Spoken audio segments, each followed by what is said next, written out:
Thank you for tuning in to Tom Photo Channel. I'm Tom, and I'd like to tell you why I recommend a zoom lens to many, if not most people out there. I hear it's fashionable to give people 5 reasons or 10 reasons to do something, so I'll give you 10 reasons why I prefer zoom lens over prime lenses. There's always been talk about zoom lens versus prime lens. YouTube is full of videos on that topic. In the majority of cases, prime lenses are recommended as being more professional, if you will. Now, does this mean you should also prefer prime lenses, or all in all, might a zoom lens be a better option for you?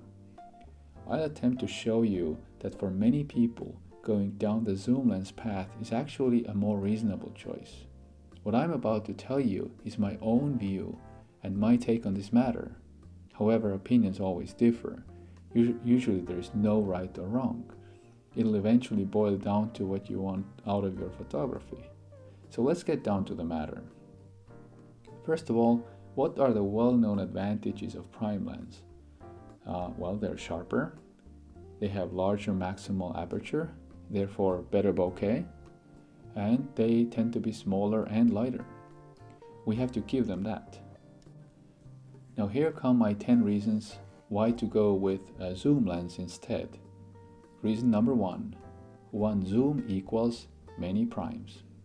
So let's start with the most obvious. One zoom lens will replace several prime lenses. You cannot argue against it. There's just less to buy, less to carry around, and less to worry about.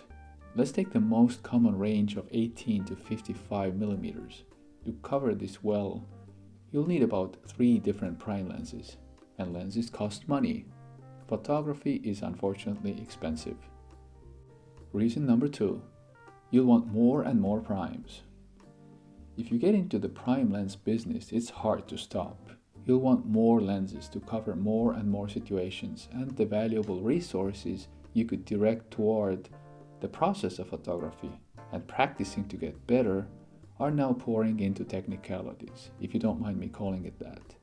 You'll find yourself reading forums, scanning online camera stores, and worrying about maximal sharpness instead of going out and enjoying your wonderful hobby. Reason number 3, how much quality will you lose and how much will you gain? Prime lenses are a bit sharper. This is generally true. However, the zoom lenses are also developing and getting better. There are zoom lenses out there that are better than some prime lenses. And will you see the difference? Will you care about the difference? Is the difference noticeable or relevant? These are all questions to ask. Most people are not professional photographers and will never sell poster-sized prints to anyone. Why would you buy something that you'll never use? You can always change your habits when the situation changes. For example, if you find yourself in the situation where you have to photograph a lot of portraits with a 50mm lens, then go get that additional prime. But you don't need to do it beforehand and just in case. There are many professional photographers out there who sell their photos taken with zoom lenses only. Reason number 4, zoom lenses have sweet focal length spot where they perform absolutely wonderfully. Your zoom lens at the optimal focal length spot can be as good as the corresponding prime lens for most intents and purposes. It's kind of like a prime lens with more options attached to it. So if you learn what your zoom lens can or cannot do, you can improve your image quality greatly. Reason number 5, cropping by foot, not the best way. Prime lens shooters have to crop by foot. They have no choice but to go to the location where the lens dictates them to go. This is not always possible. You cannot go to the middle of the lake easily or through the concrete wall. You will run into this need when doing street photography with a prime lens. Reason number 6, cropping to get closer to the subject. If optically speaking you didn't get close enough to the subject, you will have to fix this by cropping. You will inevitably lose pixels this way. However, there's something else to consider too.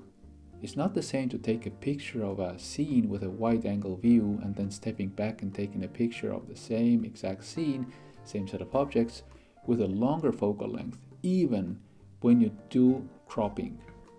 You will have the same left and right edge of the image, but these images are not the same. Their depth of field is different, lens aberrations are different, the compression is different, and even all the objects in these images might not be the same. Let me illustrate this with an example. Above is the shot taken with a wide angle, and below is the shot of the same scene taken with a longer focal length, so that the left and right are the same in both images. Note how the relative locations of the objects have changed. One is probably better for you than the other, but only the zoom lens will give you the option to choose. Reason number 7, less creative freedom. With a prime lens, your images will look kind of similar. They look like, they were taken with the exact same prime lens. You may find that you take pictures from a certain location because it was convenient. Maybe you didn't feel like walking to a new location. Maybe this limitation, at least at the beginning, will make you less excited about photography. While the idea here is the exact opposite. It's always a good idea to stay excited. Practice more and learn more than worry about secondary technical aspects that don't matter much. It's been said so many times before that a photographer who is only starting out has so many other things to improve than pixel sharpness.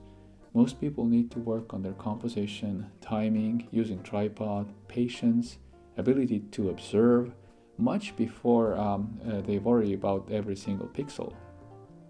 Reason number 8, you're clumsy and may miss out. Getting to the scene with the wrong lens attached is no fun. So there you are, looking straight into the eyes of a gray wolf with 5 cubs, and you have a 14mm lens attached. Your telephoto is in the backpack. The backpack is wrapped in plastic because it's raining. The plastic wrapper is attached with a belt. The correct lens is the bottom one in the bag, underneath everything else. Or, alternatively, would you rather take a picture of the wolf with a few pixels not so perfect? Reason number 9, you may damage your gear. I'm a bit more paranoid about my gear than I should be. This is my personal problem and I should try to overcome this. However, I do not want to swap lenses too much in the field when a car just blew up a dust cloud or pollen is falling from the trees, or when it's raining, or when I'm in a hurry. I worry about getting dirt inside my camera. I worry about damaging the lens connector part if it happens to be made of plastic. And as a beginner, you will buy those plastic lenses. It's really hard to justify $1,000 purchases, especially at the beginning when cheaper options are available. Reason number 10, zoom lenses are more likely to have image stabilization. This is a great invention. While it's always better to use a tripod when taking photos, this is not always possible. Then image stabilization comes really handy. So my 10 cents on this. As a beginner, it might be a better idea to first work on skills not so related to generating perfect pixels. While a bag full of prime lenses will make you look more professional, maybe try to resist that urge. Instead of buying many primes, invest in a zoom lens that is above average in quality. You'll gain way more than you lose. Or do this exercise.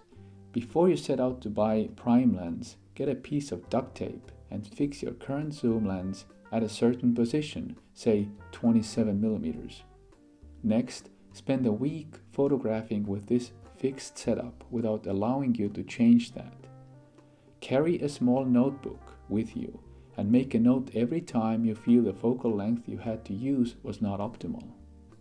And if by the end of the first week you have only 1 page full of complaints, go out and get yourself that prime lens. Thank you so much for tuning in to Tom Photo Channel. Have a great day. I hope to talk to you again soon.